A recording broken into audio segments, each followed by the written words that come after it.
Tani unë atë se ka parë me sekundar që e ka tretuar motrës time. E ka parë këtu. E ka parë ti këtë. A e thërë me ne këtyre se më falnim se me çime me gjithë. Në fshatin Poroçan, në malësinë e Gramshit, po ndodh një konflikt që ka në fokus paran. Dhe protagonist janë dy persona që vetëm pak kohë më parë ndanin jetën së bashku. Historia me Serionit dhe Kristinës do të niste në verën e 2018-s me një njohje në rrjetet sociale. Qat pas qati e bised pas bisede, ende pa u takuar përballë, dy të rinj krijuan bindjen se kishin gjetur shpirtin binjak. Ndaj nuk humbën kohë dhe vendosën të hedhin hapin e madh. Kam pas bashkëtuar dhe martuar prej 4 vjetësh me letra dhe 8 vjetësh totalisht me Kristina Kolën. Kemi dalë në Europë si gjithë të rritë për një të mirë më të madhe dhe kemi punuar, kemi sakrifikuar dhe të ardhurat tona kanë qenë një shumë për 200 milion lekësh ose 200.000 eurosh. Një shumë vërtet e madhe për dy të rinj që shkelin për herë të parë Evropën. Sidoqoftë, vettingu i çiftit nuk është pjesë e kësaj historie, sepse problemi i momentit është ku kanë përfunduar sot 200.000 euro. Ndaj, le të provojnë t'i ndjekin parat, si bëjnë prokurorët antimafjas. Ja sillshi mami tim dhe mami imi kalonte në bankë. Dhe nga banka pastaj mundoshim t'i çoshim tek shtëpia e Kristinës sepse jati Kristinës dhe Kristina doshin që ne t'i marrshim aty. Dhe unë si dhëndër shtëpie, ora është dakord. Pra, Kristina ka vendosur që më mirë dhe më të sigurta se në bankë, mirat e eurove janë në stivën e dyshekve, atje në fshatin Poroçan të Gramshit. Pak i dyshim si qëllim.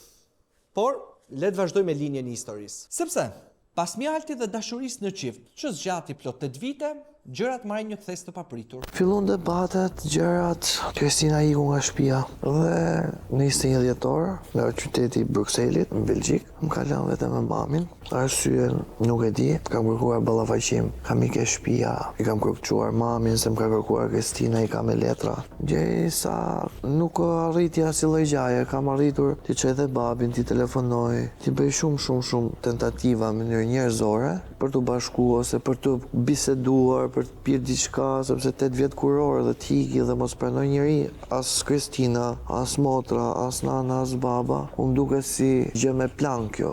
Lekët kishe raste që i qoja dhe unë, gati ke 100.000 euro i kam quar unë, gati 100.000 euro Kristina, në emrin e vetë 5-5. Edhe me mirë kuptimin, se edhe unë kam qenë i qikë shu, nuk prisha qefe, shpenzoja lekun shumë. Tha, jam dakord, si marrëdhënie qift që t'i lishim lekët diku tek shtëpia Kristinës, sepse edhe unë mos prisha shumë lekë. Siç pranon edhe vetë, Erioni kishte një vesë që natyrisht nuk mund të pranohet nga asnjë grua, sado tolerante të jetë, prishjen e parave pa hesap. Ndaj dhe në kushte të tilla, ndoshta me të drejtë, Kristina kishte vendosur të thotë mjaft. Por problemi në të tilla raste thyrje në qift është ndarja të mirave materiale, që në këtë rast ishin shumë. I thoja, o qim, po në qofë se unë nesër pas nesër, se njerëz gjallë jemi. Mund të kemi fatkeqësi, mund ndahen, po këto lekët e mia. I ke këtu ti, i ban këtu ti, nuk ti man lekët njëri. Okej, mbas disa rasteve, që e kam thënë disa herë këtë gjatë, u vendosa dhe u qetësova që lekët nuk më humbin, jeta është jetë, si do që të shkoj, unë nesër pas nesër që më takon mu, si ish dhëndër i shtëpisë, do ta marr.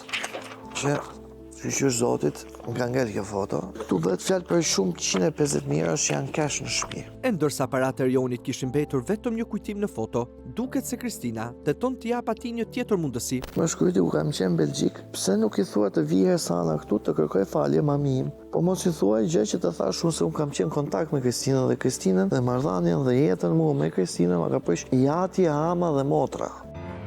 Ja ku janë bisedat. Erion, kupton apo jo, do jemi. Erion, 100-500 euro, se je pa lek, borç. E ka gjetë Erionin, sepse Kristina ku iku, dhe jati Kristinës, 150 milion lekë në shtëpi dhe 50.000 euro të Kristinës në bankët, Erioni ka pas çdo lek në emër të Kristinës dhe shtëpitë të Kristinës. Tha, mu thatë kam dhënë 2.000 euro. Është 2.000 euro që më ke dhënë ditën e parë ke shtëpia, i kam kërkuar nga lekët e mia babës tatë. Sepse kam qenë pa lekë, thash se ti e di shumë mirë, thash si ike, dhe di shumë mirë kush i ka lekët. I ke dhe në bankët dhe në shtëpi. Tha, mu thatë, ato 2.000 euro i kem për 10 ditë Kris, thash 900 makina, se mora që shtata, sepse makinat larta duhen për atje. 500 lulet dhe 400 euro tatuazhi, se i bana syt. Se më tha për që kem shitur florit, se i shita florit, me tha drejtën. Pagova hapa gjyshin, do është pagu avokati. Kam hënë, kam pi. Si pas Erionit, çdo gjë ishte në emër dhe në dorën e Kristinës. Ai sa dashurin për sytë e saj e gdhëndi në një tatuazh. Ke telefonata fundi kam thënë çim, unë do marr lek apo jo. Më kanë kërcënuar. Më thanë do të hodhim nerë. Kam marr urdhër mbrojtje. O qim, tani më thuj, unë marr lek apo s'marr lek, vlla, ta ndaj menjën dhe unë.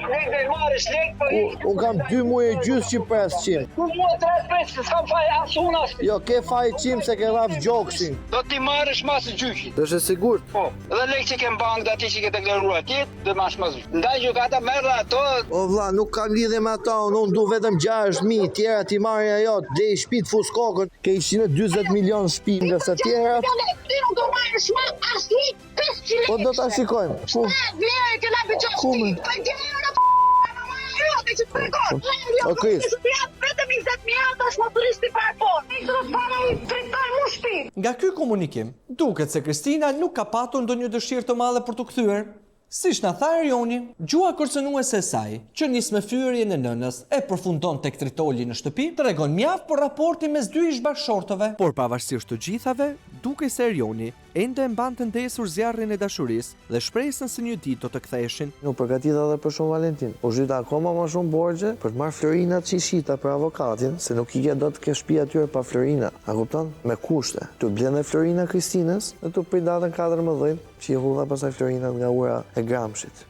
Sa smerdhe, mashtrime. Një shën Valentini mohuar, një dashuri e kthyer në urrejtje dhe mijëra euro që nuk kthehen pas. Për të zbuluar të vërtetën, u desh të bënim një rrugë të gjatë të lodhshme deri në lagjen Kabash, të njësisë administrative të Poroqanit, aty ku në një shtëpi të vjetër sipër një kodre jeton Kristina dhe familja e saj. I pari shkon Erioni me shpresën se do të takohet me Kristinën dhe do të flasë me të në gjuhën e arsyes e me dëshirën për të gjetur zgjidhje. Por gjërat nuk shkuan as pak ashtu siç shpresuam. Babin erdha takoj. Ç'është babi këtë? Ti ç'a do këtu? Shihet qartë që nuk ka asnjë shpresë komunikimi normal mes Erionit dhe familjarëve të Kristinës. Prandaj është radha jonë të tentojmë të negociojmë. Si jeni? Mos u fikë fare. Kristina, Janë në gjyq ata të dy gjyqëtor. A di ti çfarë në proces gjyqësor? Si ma sjell atë këtu ti mua? ju jeni motra e Kristinës. Po unë jam. Shumë bukur. A mund të qetësohesh, flasim qetësisht? Qetësohem fare. Ke sy e faqe vjen këtu sot. Zonjë, të lutem. Të Lekë që qetësohem. ke aty, ti Të qetësohem. Kam edhe 150 milion shqiptate, Do të ndaj 150 gjykata, faqimi do të ndaj lekë hapë gjyqi me i ke merre aty. A janë lekët në shtëpi? Nuk ka lekë në shtëpi, lekë janë në bankë. Ma hiç këtë thash, ma hiç. Qetësohemi zonjë, qetësohemi. Dy gratë janë nëna dhe motra e Kristinës, ish grua së Erionit, të cilat shfaqen tepër agresive ndaj zhdëndrit të shtëpisë dhe përmendin gjatë gjithë kohës gjykatën. Një shenjë qartë që Erioni nuk do të marrë asnjë kokorleku nga ato. Por ndërsa flasim, historia merr një tjetër kthes dhe nga akuzues, Erioni kthehet në të akuzuar. Qetësohemi. Unë atë të kam parë me sekondar që e ka drejtuar motrës time. E ka parë Këto, ja. E ka parë ti këtë. Thika që kishe ndarë të tjo desh të mgrisje të se s'm ka mushu quni 2 vjetë që ka mu vej, ka do qojnë të vlaj. Ka do qojnë të vlaj tire. Nuk flesa ndaj lekë tu. Lekë kam vetë kam punuar me djerësën time. Shelbësir muti që t'ka matrën plan dorës me cus time. Mo me e fare këtu, fare. Zonjë, të flasim pak qetësisht të lutem. Se s'ka mund quna dhe të vinja në mbrojtje. Do t'i Qimi ishte në Greqi. Qanë të cusa atje në qanim të në 2 natë. Qysh e the, me në do të qimin verën tyja, motrën the. Duke parë që agresiviteti vetëm shtohet dhe zonjat nuk lënë rrallë për të folur, e ftojmë Erionin të zbres poshtë në rrugë, me shpresën se vetëm kështu gjërat do të qetësohen. Por pa rezultat, sepse nga maja e murit shfaqet ajo, Kristina, e cila nuk e mban as pak gojen ndaj ish-burrit.